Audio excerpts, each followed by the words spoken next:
வாழ்க்கைக்கான வார்த்தை என்ற இந்த வலை ஒளிபரப்பிற்கு உங்களை வரவேற்கிறோம். இது ஆதியாகமம் முதல் வெளிப்படுத்துதல் வரை முழு வேதாகமத்தையும் உள்ளடக்கிய ஒரு தினசரி தியானமாகும். ஆதியாகமம் 23ஆம் அதிகாரத்தில் சாராள் மரித்து போகின்றாள். ஆனால் துக்கமாக அவளை புதைப்பதற்கு ஆபிரகாமிடத்திலே இடம் இல்லை. இது மிகவும் ஆச்சரியமாயிருக்கின்றது.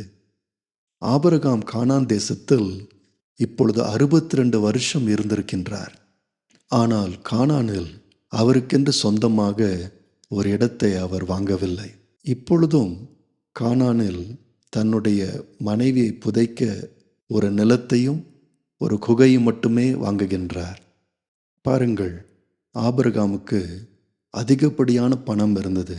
தன்னுடைய மனைவியை புதைக்க அவன் வாங்கின அந்த நிலத்திற்கும் அந்த குகைக்கும் 400 சேக்கல் வெள்ளியை அவர் கொடுத்தார். அது மிகவும் அதிகமான பணம். ஆனால் இப்படிப்பட்ட பணக்கார ஆபிரகாம் கானானில் தனக்காக சொத்துக்களை வாங்கவில்லை, நிலங்களை வாங்கவில்லை. ஒருவேளை கானானியர்கள் அவருக்கு எதிரானவர்களாய் இருந்திருக்க முடியும் என்று நாம் நினைக்கலாம். அப்படி அல்ல.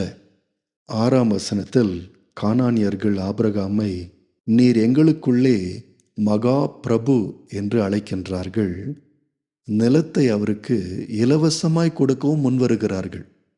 அப்படி என்றால் இந்த நல்ல பணம் உள்ள நல்ல மதிப்பை பெற்றிருந்த ஆபிரகாம் ஏன் கானானில் அநேக நிலங்களை வாங்கி நல்ல வசதியாக அவன் அமர்ந்திருக்கக்கூடாது? ஏன் அங்கும் இங்குமாக அலைந்து திரிந்து கொண்டிருந்தான்? இதற்கான விடை ஆதியாகமம் 15ஆம் அதிகாரம் 16ஆம் வசனத்தில் கொடுக்கப்பட்டிருக்கின்றது. ஆண்டவர் அவனுக்கு ஏற்கனவே அவனுடைய சந்ததியார்தான், அதுவும் 4ஆம் தலைமுறையில்தான் இந்த கானானை பெற்றுக்கொள்வார்கள் என்று ஆண்டவர் சொல்லியிருந்தார். 16ஆம் வசனத்தில் வாசிக்கின்றோம், 4ஆம் தலைமுறையிலே அவர்கள் இவ்விடத்திற்கு திரும்பி வருவார்கள், ஏனெனில் எமோரியருடைய அக்கிரமம் இன்னும் நிறைவாகவில்லை என்று ஆண்டவர் சொன்னார். ஆகவே ஆண்டவராகவே அந்த நிலத்தை தனக்கு தரும் வரைக்கும் ஆபிரகாம் காத்து இருந்தார். இதனால்தான் எபிரேயருக்கு எழுதப்பட்ட நிருபம் 11ஆம் அதிகாரம் 9-10 வசனங்களை வாசிக்கும்போது, விசுவாசத்தினாலே ஆபிரகாம் வாக்குத்தத்தம் பண்ணப்பட்ட தேசத்தில் பரதேசியைப் போல சஞ்சரித்து அந்த வாக்குத்தத்தத்திற்கு உடன் சுதந்திராகிய ஈசாக்கோடும் யாக்கோபோடும் கூடாரங்களிலே குடியிருந்தான். ஏனெனில் தேவன் தாமே கட்டி உண்டாக்கின அஸ்திபாரங்களுள்ள நகரத்திற்கு அவன் காத்திருந்தான். கானானை தேவன் தானே அவனுக்கு தர வேண்டும் என்று ஆபிரகாம் விரும்பினார். நண்பர்களே, தேவன் உங்களுக்கும் எனக்கும் ஒரு நித்திய ராஜ்யத்தை வாக்கு பண்ணியிருக்கிறார், தருவேன் என்று சொல்லியிருக்கின்றார். ஆகவே இங்கே இந்த உலகத்தில் நாமும் அந்நியரை போல வாழ வேண்டும். இந்த பூமியை நம்முடைய அந்நிய நாடாக நாம் கருத வேண்டும். இந்த உலகத்தையும் இந்த உலகத்தின் காரியங்களையும் நாம் நேசிக்கக்கூடாது. அடுத்த அதிகாரம் 24ஆம் அதிகாரத்தில் ஆபிரகாம் தன்னுடைய வருங்கால மருமகள் கானானியனாய் இருக்கக்கூடாது என்று நினைக்கின்றார். ஆபிரகாம் கானானில் எந்த சொந்த நிலத்தையும் வாங்கவில்லை. அவனுடைய மகனுக்கும் கானானிலே சொந்தக்காரர்கள் இருக்கக்கூடாது என்று நினைக்கின்றார். ஆகவே தன்னுடைய வேலைக்காரனை தான் விட்டு வந்த தேசமாகிய ஆரானுக்கு அனுப்புகின்றார். பாருங்கள், ஆபிரகாம் இந்த கானானியருடைய பாவ வழிமுறைகளை பார்த்திருக்கின்றார். சோதோம் கொமோரா போன்ற மக்களுடைய பாவ வழிமுறைகளை அவர் பார்த்திருக்கின்றார். தன்னுடைய மருமகள் இந்த கானானிய பெண்ணாக இருக்கக்கூடாது என்று அவர் விரும்பினார்.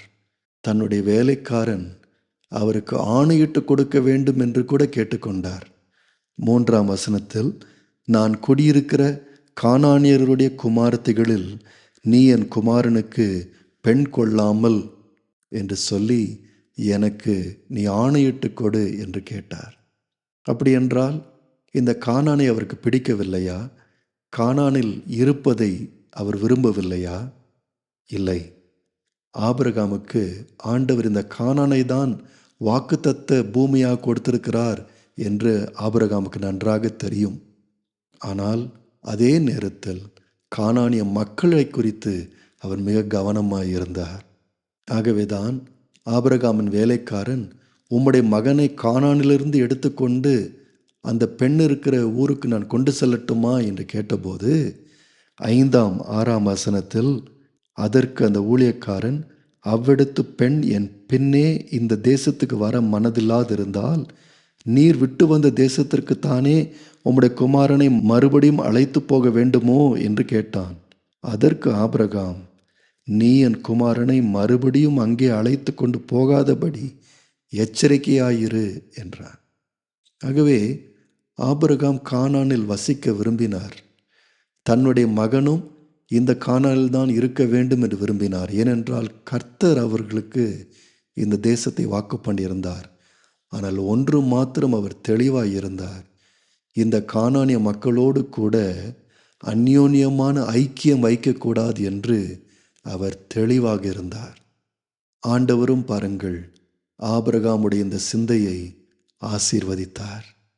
ஒரு அழகான ரெபெக்காளை ஆபிரகாமுக்கும் ஈசாக்குக்கும் ஆண்டவர் கொடுத்தார். 24ஆம் அதிகாரம் ரெபெக்காளை பற்றி மிக விரிவாக பேசுகின்றது. அவளுடைய தெய்வீக குணத்தை பற்றி பேசுகின்றது. ரெபெக்காள் மிகவும் அழகுள்ளவளாய் இருக்கின்றாள். ஆபிரகாமைப் போலவே உபசரிப்பதிலும் தாழ்மையாயிருப்பதிலும் மிக நேர்த்தியாயிருக்கின்றாள். ஆபிரகாமுடைய வேலைக்காரன் ஒட்டகங்களுக்கு தண்ணீர் கேட்டாலும் கீழ்ப்படிதலோடு அதை செய்கின்றாள். அது மாத்திரமல்ல, சிறப்பான விசுவாசம் உள்ள ஒரு பெண்ணாக இருக்கின்றாள். எப்படி ஆபிரகாம் செய்தாரோ அதே போல இந்த ஆரானை விட்டு அவளும் விசுவாசத்தோடு வெளியே வருகின்றாள். ஆபிரகாம் ஈசாக்கு இருந்த எப்ரோன் அவளுடைய வீட்டிலிருந்து 800 கிலோமீட்டர் தொலைவில் இருந்தது. ஆனால் ரெபெக்காள் அவளுடைய வீட்டை விட்டு விசுவாசத்தோடு வெளியே வந்தாள். அது மாத்திரமல்ல, தான் திருமணம் செய்ய போகின்ற ஈசாக்கை இதற்கு முன் பார்த்திராமல் இருந்தாலும் விசுவாசத்தோடு கடந்து வந்தாள். 50ஆம் வசனத்தில் ரெபெக்காளுடைய சகோதரனும் தகப்பனாரும், அதாவது லாபானும் பெத்துவேலும் சொன்னது போல இந்த ரெபெக்காள் கர்த்தரால் வந்தது. பாருங்கள், ஆபிரகாம் கானானிலிருந்து ஒரு பெண்ணை எடுத்திருக்கலாம். அப்படி செய்திருந்தால் அந்த கானானிய மக்களோடு கூட அவருடைய உறவுகள் இன்னும் நன்றாக இருந்திருக்கும். அவர்கள் இவரோடு கூட சம்பந்தம் கலந்து இவரை நல்ல சொந்தக்காரராக ஏற்றுக்கொண்டு அவரோடு நல்ல பழகியிருப்பார்கள். ஆனால் கானானியரோடு கூட நெருங்கிய உறவை ஆபிரகாம் ஏற்படுத்தாதபடிக்கு தெரிந்து கொண்டார். ஆண்டவர் ஆபிரகாமுக்கு ஏற்கனவே கானானியருடைய பாவ நிலைமையை பற்றி பேசியிருந்தார்.